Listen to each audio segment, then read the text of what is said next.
నమస్కారం నా ప్రియమైన శ్రోతలకు నా హృదయపూర్వక ఆత్మీయ స్వాగతం. అసలు మీతో మాట్లాడుతుంటే మీ అందరి ప్రేమను ఇలా చూస్తుంటే నాకెలా అనిపిస్తుందో తెలుసా? మీరు నిజంగా నా ఎదురుగా ఉంటే మిమ్మల్ని గట్టిగా గుండెలకు హత్తుకుని ఎంతో ప్రేమగా ముద్దాడి నా సంతోషాన్ని మీతో పంచుకునేదాన్ని. మీరంతా నన్ను మన ఛానల్ని ఇంతగా ఓన్ చేసుకుని నా గొంతును మీ గుండెల్లో దాచుకున్నందుకు నా కళ్లల్లో ఆనందబాష్పాలు తిరుగుతున్నాయి. నిజంగా మీలాంటి చక్కని శ్రోతలు దొరకడం నా పూర్వజన్మ సుకృతం. మీ ఈ ప్రేమే నా శ్వాస, నా జీవం. మీకోసమే ఈరోజు మన కథను మరింత రొమాంటిక్గా, మీ మనసులను కరిగించేలా పార్ట్ -2తో మీ ముందుకు వచ్చాను. ఎక్కడా ఆగకుండా, కనురెప్ప వేయకుండా ఈ మధురమైన రొమాంటిక్ ప్రయాణాన్ని చివరి వరకు ఆస్వాదించండి. కరోనా లాక్డౌన్ ఆ నలుగురు గోడల మధ్య మా ముగ్గురి జీవితాల్ని ఒక అందమైన నందనవనంగా మార్చేసింది. బయట ప్రపంచమంతా నిశ్శబ్దంగా, భయంగా గడుస్తుంటే మా ఇంట్లో మాత్రం అనురాగం, కసి, ముగ్గురి శరీరాల కలయికతో కూడిన ఒక కొత్త ప్రపంచం ఆవిష్కృతమైంది.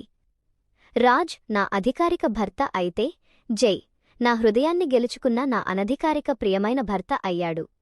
నా ఇద్దరు మగాళ్ళు నన్ను దేవతలా చూసుకునేవారు.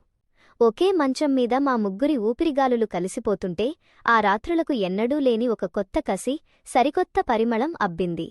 రాజ్ ఎంతో పరిణతి చెందినవాడు. తన భార్య శారీరకంగా, మానసికంగా ఎక్కడా అసంపూర్తిగా మిగిలిపోకూడదనే ఏకైక తపన తనది. అందుకే జైని నా జీవితంలోకి పంపడమే కాదు, తను కూడా మాతో కలిసి ఆ సుఖంలో భాగమయ్యాడు. జైకి మొదట్లో కొంచెం బిడియం ఉండేది. రాజ్ ముందే నా ఒంటిని తాకడానికి, నన్ను ముద్దు పెట్టుకోవడానికి వణికిపోయేవాడు. కాని రాజ్ తన భుజం మీద చేయివేసి, జై, మౌలిక ఇప్పుడు నీకు కూడా భార్యే. తను ఏం కోరుకుంటుందో అది నీకు తెలుసు. నీ హృదయంలో ఉన్న ప్రేమను, నీ ఒంట్లో ఉన్న కసిని తనమీద పూర్తిగా కురిపించు అని ప్రోత్సహిస్తుంటే జై కళ్లలో నీళ్లు తిరిగేవి. ఆ కృతజ్ఞతతో వాడు నా కాళ్ల దగ్గర కూర్చుని నా పాదాలను ముద్దాడుతూ, నెమ్మదిగా పైకి పాకుతూ నా చీర కొంగును జరిపి నా నాభిపై తన పెదాలను నొక్కి ఉంచేవాడు. ఆ స్పర్శకు నా ఒంట్లో కరెంటు పాకినట్లు అయ్యేది. ఒక పక్క రాజ్ నా పెదాలను ముద్దాడుతుంటే, మరోపక్క జై నా నడుము వంపులను తన కసికొద్దీ గిల్లుతూ నలిపేస్తుంటే, ఇద్దరు బలమైన మగాళ్ల మధ్య నలిగిపోతూ నేను పొందిన ఆ సుఖం వర్ణనాతీతం. ఆ లాక్డౌన్ రోజుల్లో మాకు సమయమే తెలియలేదు. పొద్దున్నే లేవగానే జై వంటింట్లోకి వెళ్లి నాకు, రాజ్కి వేడివేడి కాఫీ చేసి బెడ్రూంకి తెచ్చేవాడు. నేను ఇంకా నిద్రమత్తులో బెడ్మీద నగ్నంగా పడుకుని ఉంటే నా ఒంటిపై దుప్పటిని కాస్త పక్కకు జరిపి నా స్తనాలపై తన వేడివేడి పెదాలతో ముద్దు పెట్టేవాడు. ఆ సున్నితమైన మేల్కొలుపు ఎంత మధురంగా ఉండేదో.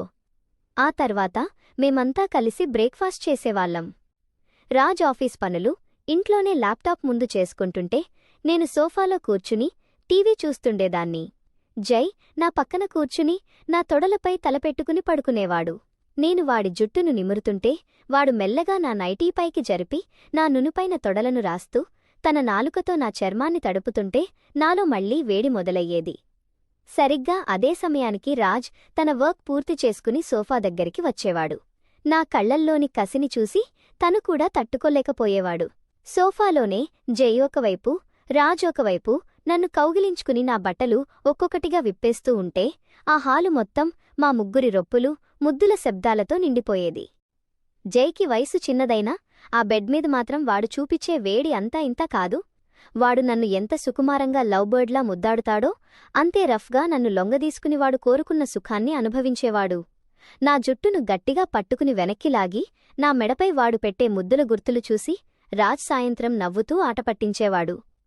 ఏంటి మౌలిక, నీ రెండో మొగుడు నీ ఒంటిని బాగానే ఆక్రమించేస్తున్నాడు అని రాజ్ నన్ను గిల్లుతుంటే నేను రాజ్ రొమ్ముపై తలవాల్చి, మరి మొదటి మొగుడు ఊరికే చూస్తూ ఉంటారా ఏంటి అనేదాన్ని. వెంటనే రాజ్ నన్ను గట్టిగా ఎత్తుకుని మంచం మీద పడేసి జైని కూడా రమ్మని పిలిచేవాడు. ఆ రాత్రంతా మాకు పండగే. నా శరీరం ఇద్దరి కలయికతో పులకించిపోయేది. జై ఒకసారి, రాజ్ ఒకసారి. అసలు నా శరీరంపై ఒక్క క్షణం కూడా మగస్పర్శ లేకుండా ఉండేది కాదు.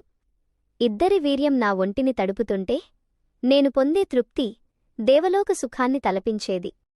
కాని ఈ మధురమైన ప్రపంచంలో ఒకరోజు చిన్న అలజడి రేగింది. జై కాలేజీ నుండి వాడి రూమ్మేట్ ఒకడు మన నగరానికే వచ్చాడు. వాడు జైకి ఫోన్ చేసి కలవమన్నాడు. జై వెళ్లడానికి సిద్ధమయ్యాడు. నేను వాడికి అందమైన షర్ట్ వేసి తల దువ్వి పంపిస్తూ, త్వరగా వచ్చేయ్ డార్లింగ్, నీకోసం నేను ఎదురుచూస్తూ ఉంటాను అని నుదుటిపై ముద్దు పెట్టాను. జై వెళ్ళాడు. కాని వాడు వెళ్ళిన 2 గంటలకల్లా నాలో ఏదో తెలియని వెలితి. జై పక్కన లేకపోతే నా మనసు విలవిల్లాడిపోయింది. రాజ్ నా దగ్గరకు వచ్చి నన్ను కౌగిలించుకుని, ఏంటి మౌలిక, నీ చిన్న మొగుడు వెళ్ళిపోతే అప్పుడే అంత దిగులా అని నవ్వాడు. నేను రాజ్ కౌగిలిలో ఇరుక్కుపోతూ, అవును రాజ్, వాడు నా ఊపిరి అయిపోయాడు. వాడి టచ్ లేకపోతే నా ఒళ్ళు చల్లబడిపోతోంది అన్నాను.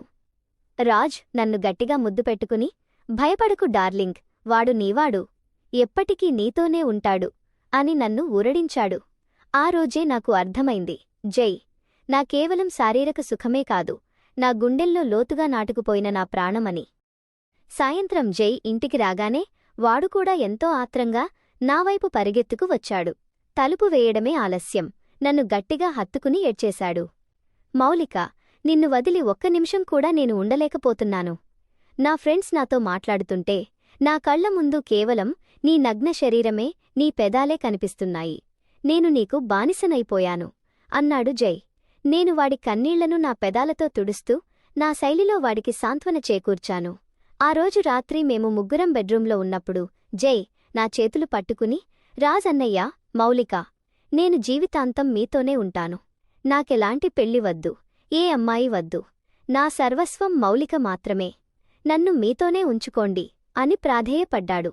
రాజ్ ఎంతో పెద్ద మనసుతో జైని కౌగిలించుకుని, జై, నువ్వు మా కుటుంబంలో ఒకడివి. మౌలిక సంతోషమే నాకు ముఖ్యం. తను నిన్ను ప్రేమిస్తోంది, నువ్వు తనని ప్రాణంగా చూసుకుంటున్నావు. మా ముగ్గురి బంధం ఈ సమాజానికి వింతగా కనిపించొచ్చు, కాని మన మనసులకు ఇది పవిత్రమైన స్వర్గం అన్నాడు.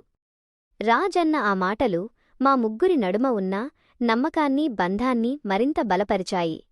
ఆ తర్వాత ఆ రాత్రి మరింత రొమాంటిక్గా మారింది. మా ముగ్గురి శరీరాలు ఒకదానికొకటి పెనవేసుకుని మంచంపై ఉన్న దుప్పట్లు కూడా మా కసికి చిరిగిపోయేలా మేము సుఖాన్ని అనుభవించాము. ఇద్దరి కండల వీరుల మధ్య నలిగిపోతూ, ఒకరి పెదాలను చూస్తూ, మరొకరి వేడి శ్వాసను అనుభవిస్తూ, ఆ రాత్రి నేను పొందిన తృప్తి నా జీవితంలోనే మరచిపోలేనిది. మా ఈ ప్రయాణం ఇలాగే సాగుతూనే ఉంటుంది. నా ఇద్దరు మొగుళ్లతో నా స్వర్గపు తలుపులు ఎప్పటికీ తెరిచే ఉంటాయి. ఈ కథ మీకు నచ్చినట్లయితే మన వీడియోను ఇప్పుడే లైక్ చేయండి. మీ మనసులోని భావాలను కామెంట్ రూపంలో నాతో పంచుకోండి. ఇలాంటి మరిన్ని ఆసక్తికరమైన, హృదయాన్ని కదిలించే రొమాంటిక్ కథల కోసం మన ఛానల్ని వెంటనే సబ్స్క్రైబ్ చేసుకోండి. మళ్ళీ మరో సరికొత్త కథతో మీ ముందుకు వస్తాను. అంతవరకు సెలవు. ధన్యవాదాలు. యూట్యూబ్